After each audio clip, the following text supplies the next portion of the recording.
کافی اچھی موومنٹ چلی کہ پاکستان کے موجودہ پرائم منسٹر عمران خان نے الیکشن جیتنے کے ساتھ ہی ایک پریس کانفرنس میں انڈیا کے ساتھ اچھے ریلیشن شپ بلڈ کرنے کا عندیہ دیا، اور یہ کہا کہ انڈیا کے ساتھ اور دیگر جتنے بھی ہمسایہ ممالک ہیں ہم ان سب کے ساتھ اچھے ریلیشن شپ بلڈ کرنا چاہتے ہیں۔ اس کے بعد انہوں نے جب اپنی آتھ ٹیکنگ سیریمنی کے دوران اپنے کرکٹر ساتھی نوجوت سنگھ سدھو کو انوائٹ کیا تو انہوں نے موجودہ army chief general Qamar Javed Bajwa کے ساتھ میٹنگ کی، اور اس کے دوران انہوں نے جنرل قمر جاوید باجوہ نے اس چیز کے بارے میں ان سے مشاورت کی کہ ایسا ہو سکتا ہے کہ ہم لوگ 550ویں سالگرہ کے موقع پر بابا گرو نانک کا جو دربار ہے اس کو ویزا فری ایکسیس کے لیے آپ لوگوں کے لیے اویلیبل کر دیں۔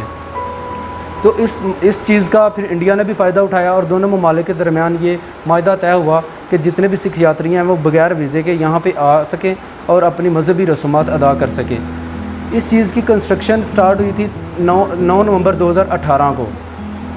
اس کے بعد پورے ایک سال کے دوران کرتارپور کوریڈور کو مکمل طور پہ کمپلیٹ کر دیا گیا۔ اس کا جو سنگ بنیاد رکھا تھا 2018 میں، اور اس کا جو کمپلیشن ڈیٹ تھی وہ 9 نومبر 2019 تھی، اور تب یہ کرتارپور کوریڈور مکمل طور پہ اوپن ہو گیا سکھ یاتریوں کے لیے۔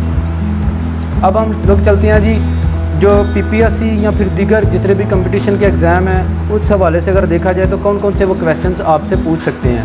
تو سب سے پہلے تو کویسچن یہ ہوگا کہ جو بابا گرو نانک دیو جی ہیں ان کی برتھ کہاں پہ ہوئی تھی اور ان کی ڈیتھ کہاں پہ ہوئی تھی۔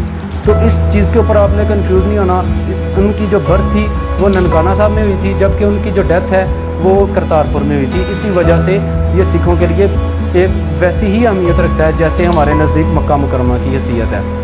اس کے بعد اگر دیکھا جائے تو کویسچن یہ ہو سکتا ہے کہ یہ کون کون سی جگہوں کو آپس میں کوریڈور کنیکٹ کرتا ہے۔ تو اس کا بیسیکلی آنسر ایک ہے کہ یہ کنیکٹ کرتا ہے ڈیرا بابا گرو نانک اور کرتارپور کو۔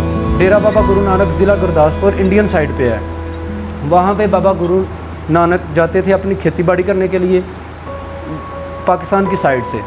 اس کے بعد ایک تیسرا کویسچن یہ ہو سکتا ہے کہ اس کی اہمیت کیا ہے پاکستان کے لیے، یہ کیسے بینیفیشل ہو سکتا ہے۔ تو اس کے مختلف اسپیکٹس ہیں، یعنی آپ کو پولیٹیکلی بھی فائدہ دے رہا ہے، کلچرلی اگر دیکھا جائے تب بھی پاکستان کے لیے فائدہ مند ہے۔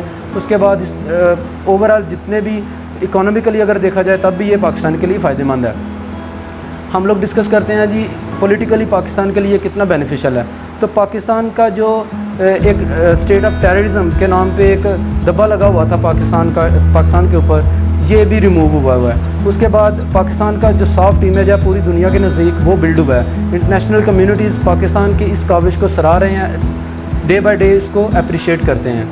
اس کے بعد اگر کلچرلی دیکھا جائے تو سوشلی یا کلچرلی اگر دیکھا جائے تو پاکستان کا جو یہاں سے جانے والے لوگ اور بارڈر سے آنے والے لوگ، بارڈر کے اس طرف سے آنے والے لوگ آپس میں جب ایک دوسرے کے ساتھ اپنا کلچر شیئر کریں گے، ایک ٹالرنس کا لیول ان کا انکریز کرے گا، جو ایکسٹریمزم ہے ان میں بھی کمی آئے گی، ایک دوسرے کے ساتھ جو ایک میوچل انڈرسٹینڈنگ ہے وہ بھی ڈیولپ ہوگی۔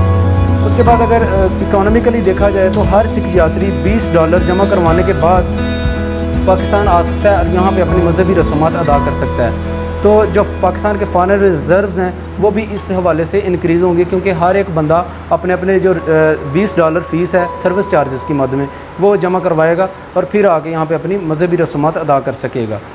جو اینڈ پہ جو میں اپنے انٹرویو کے تجربے کی بنیاد پہ آپ سے یہ بات شیئر کروں کہ مجھ سے انہوں نے سیکیورٹی کنسرنز کے حوالے سے پوچھا تھا کہ کیا ایسا ممکن ہے، کیا ایسا نہیں ہو سکتا کہ وہاں سے انڈین سائڈ سے یہاں پہ جاسوس آ جائیں، تو آپ لوگ کیا کر سکتے ہیں۔ تو آپ نے اس معاملے میں بھی ذرا کنفیوز نہیں ہونا، مطلب یہ اس سوال کا جواب یوں آپ دے سکتے ہیں کہ جتنی بھی ہماری انٹیلیجنس ایجنسیز ہیں یا جتنے بھی ڈپارٹمنٹس ہیں لائک فارن منسٹری ہے، انٹیریئر منسٹری ہے، وہ سنرجیٹک وے میں جا کے اپنا کام کر رہی ہیں، اور یہ ممکن نہیں ہے، باقاعدہ بائیو میٹرک نظام ہے وہاں پہ۔ اس بائیو میٹرک کروانے کے بعد، پاسپورٹ بنوانے کے بعد ہر ایک بندہ پاکستان ٹریول کرتا ہے، اس کے بعد وہ ایک سارا ایک پروسیس ہے جس کو فالو کرنا پڑتا ہے، لہٰذا اس چیز میں کسی قسم کی کوئی ایمبیگوٹی نہیں ہے کہ کوئی یہاں پہ جاسوس آئے گا، اس طرح کی کوئی مسئلہ نہیں ہے اس حوالے سے۔ تو یہ تھا آج کا ہمارا کرتارپور کوریڈور اور مکمل طور پہ جو ہسٹری آف ناروال تھی اس کو آج ہم نے کمپلیٹ کیا۔ باقی بھی انفارمیٹیو ویڈیوز آتی رہیں گی انشاءاللہ، تو آپ اس چینل کو ضرور سبسکرائب کریں۔ اللہ حافظ۔